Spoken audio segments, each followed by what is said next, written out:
Welcome to your first edition of the Freshman PNN.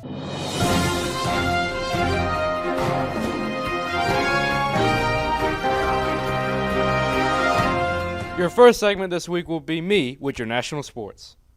Boston Celtics and Cleveland Cavaliers have exchanged their star point guards with each other, Isaiah Thomas and Kyrie Irving, or so you thought. Cavaliers are considering canceling the trade due to Thomas's hip injury. No matter what happens, it's going to be extremely awkward between the two starting point guards and their former teams, whether they leave or stay. In the NFL, the Cleveland Browns have another starting quarterback to add to their very long list. Browns head coach Hugh Jackson names rookie quarterback DeShone Kizer the starter for the team. This will be the Browns' 19th starting quarterback since 1999. For those who don't know that, that's extremely bad. We'll see if Kizer can turn around the Browns' winning drought. One of the most biggest anticipated fights ever took place Saturday night. The Irishman McGregor and Money Mayweather went at it. Conor McGregor, the champion of the Octagon, challenged the king of boxing, Floyd Mayweather. Mayweather has never been beaten before, so McGregor decided to challenge him and try and take the title away from him. But McGregor failed in his challenge. Mayweather won by KO in the 10th round. In all seriousness, though, there were really no losers, only winners. Mayweather earned $135 million just by stepping into the ring. McGregor earned $35 million also just by stepping into the ring. This proves that even when you lose, you win in this boxing. This has been Kyle Long, PNN. Here's a brand new segment from Smith Station Freshman Center with Grace Allen with the Teacher of the Week. Hey Smith Station Freshman Center, my name is Grace Allen and I'm here with Miss Bryant to ask her a few questions. So Miss Bryant, how long have you been teaching? This is the beginning of my third year. What do you teach here at Smith Station Freshman Center? I have taught everything from family and consumer science, and now I teach education and training, and this year that we added psychology. And for those who don't know, what do you like doing outside of school? Basically, football dominates my life. My husband and father are both football coaches, so that's where I am most Friday nights. Okay, so we're asking these questions because you won the Teacher of the Week award from PNN. Thank you so much. I'm honored. Thank you for participating with PNN. Anytime. Have a great day. Here's Eric Newton with your local sports. Hey Smith Station, this is Eric Newton with Coach Barone. and we're here to ask him a few questions. Coach Brown, how long have you been a teacher? I've been a teacher for 3 years now. And how long have you been coaching? I've been coaching about 10 or 12, but this is my first year here. How do you feel the season's going to go this year? Well, we had a slow start to begin off with the season, but I think we're going to be really competitive towards the end. Okay. Well, thank you for your participation, and have a nice day, Smith Station. Hey, Smith Station. This is Eric Newton with Corey Minton. and we're going to ask him a few questions. Corey, how do you like ninth grade football so far? I love ninth grade football. You know, every day in practice we progress and we just get better every day. Do you like it better than 8th? My love for the game is really the same. You know, all the coaching staff here at Smith Station are great, and so I kind of like it the same. And how long have you been playing football? I started when I was 5. We lived in Columbus, and I just played since then. And how do you feel like the season's going to go this year? I think we're going to do great this year. We got Coach Davis leading the offense and Coach Braun leading the defense, so we should do great.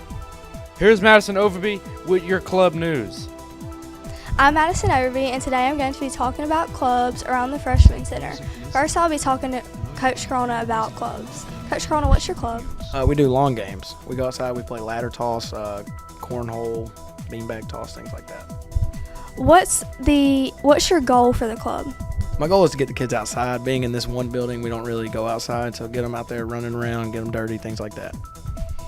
What made you decide to do this? Well, it's actually a joint idea. Me and Mr. McGonigal. Mr. McGonigal has all the stuff to do it. I have some stuff. We wanted to get out there. We wanted to play some games, don't want to lie, so we just wanted to get the kids out there and do some fun stuff. Thank you for your time, Coach Corona. Thank you, Madison.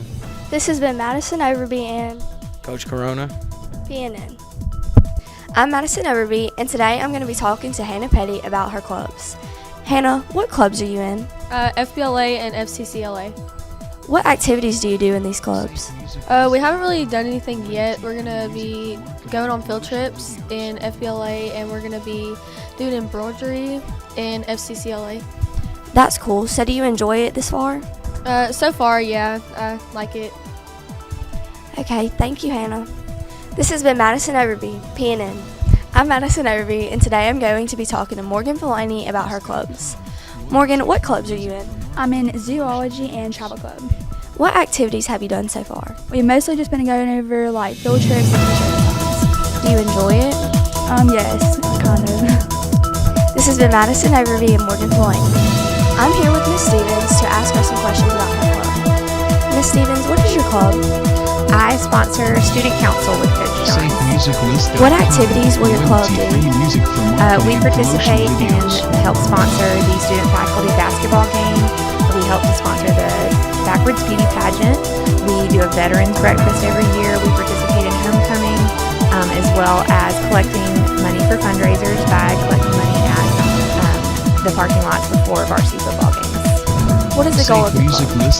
The goal of our club is to help foster leadership qualities in the students who are on our student council so that they can be leaders among their classmates and help foster goodwill and a positive attitude around the school. Thank you. You're welcome. Madison Overby, PNN. Next up is Billy Brooks with your new teacher spotlight. This is Billy Brooks, and I'm here to interview Mr. Simpson for the teacher segment. Mr. Simpson, what is it like to teach us this freshman center? I'm loving it here. It's my first year here. It's like a family atmosphere. I like the student body, great kids, great faculty staff. I'm really enjoying it with the good as a start. Nice. Tell us more about yourself. I come from local high school. I play football, basketball. I'm an avid golfer and family man. I'm a family of 4 girls, 2 grandkids. Just happy to be here. What interests do you pursue outside of the classroom? Just trying to be the best father I can be, best family man, and also I love coaching. SafeMusicList.com, royalty-free music for marketing and promotional videos. Thank you. This is Billy Brooks. And Coach Simpson. PNN. Next up is Desiree Stone with Cheerleading is Not a Sport. Every cheerleader gets fired up when someone sparks the "is cheerleading a sport" debate. Whether it's a football player in one of your classes, a teacher who talks bad about cheerleading, or a friend who doesn't understand why you're not involved in something, well, more athletic. You want people to know that cheerleaders are athletes. The truth is, there really isn't a definition for an official sport. When necessary, the Office for Civil Rights makes this determination on a case-by-case basis. The Women's Sports Foundation has narrowed the field to these elements to determine if cheerleading is a sport or not. Rule number 1, it must be a physical activity which involves propelling a mass through space or overcoming the resistance of mass. Stunting? Check. Rule number 2, contesting or competition against or with an opponent is required. Competition? Check. Rule number 3, it must be governed by rules that explicitly define the time, space, and purpose of the contest and the conditions under which a winner is declared. Time limit, mat size, score sheets. Check, check, check. Rule number 4, acknowledgement that the primary purpose of the competition is a comparison of the relative skills of the participants. You know those competitions on ESPN? Those are national championships. So far, cheerleading is 4 for 4. But there are still 2 more qualifications needed in order to consider cheerleading sport.